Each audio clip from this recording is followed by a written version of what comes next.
పవన్ కళ్యాణ్ అంటే విరుద్ధంగా పోలింగ్ బూత్లకి తన మూడో భార్యని తీసుకెళ్ళాడు.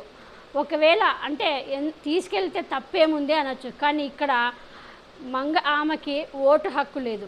ఓటు హక్కు లేనప్పుడు తను ఒకవేళ తన స్పెషల్ ఫ్లైట్లో హైదరాబాద్ నుంచి మంగళగిరికి పిలుచుకురావచ్చు, ఓకే, నష్టం లేదు.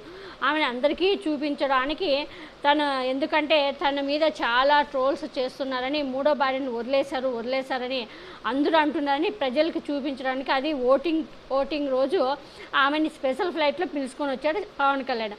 సరే, అంతవరకు బాగానే ఉంది, కానీ ఆమెకు అసలు ఓటు హక్కే లేదు. తనతో పాటు అసలు ఒక్కరే వెళ్తారు, ఓటు వేసేటప్పుడు ఒక్కరే వెళ్తారనమాట. కానీ విరుద్ధంగా వాటికి పవన్ కళ్యాణ్ ఆమెను కూడా తన వెంట తీసుకెళ్ళాడు.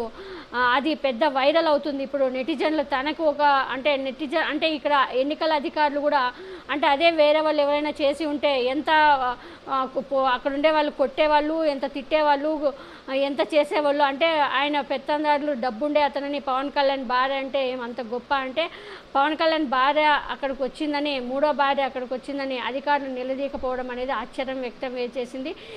మరి దీనిపైన ఈసీ కూడా ఇంతవరకు నోరు మెదపలేదు. మరి ఎవరు కంప్లైంట్ చేసేవాళ్ళు లేరు. ఎందుకంటే అక్కడుండే నెటిజన్లు కూడా ఎవరు ఏమీ మాట్లాడలేదు. ఈసీ అంటే అక్కడ విరుద్ధంగా పవన్ కళ్యాణ్ తీసుకెళ్తున్నారు, మరి మేమేం చేయగలమని వాళ్ళు క్వశ్చన్ వేయడం కూడా జరిగింది.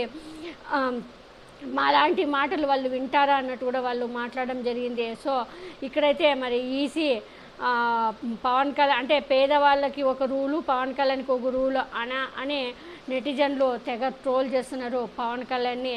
ఎందుకంటే నీకు పవన్ కళ్యాణ్ భార్యను చూపించాలనుకుంటే ఒక మీడియా సమావేశం పెట్టి గంట సేపైనా ఆమె గురించి గొప్పలు చెప్పుకొని పరిచయం చేసుకోవచ్చు, కానీ ఇలా పోలింగ్ బూత్లోకి వచ్చి ఆమెను తీసుకురావడం ఏంటి అని చాలా నెటిజన్లు ఫైర్ అవుతున్నారు.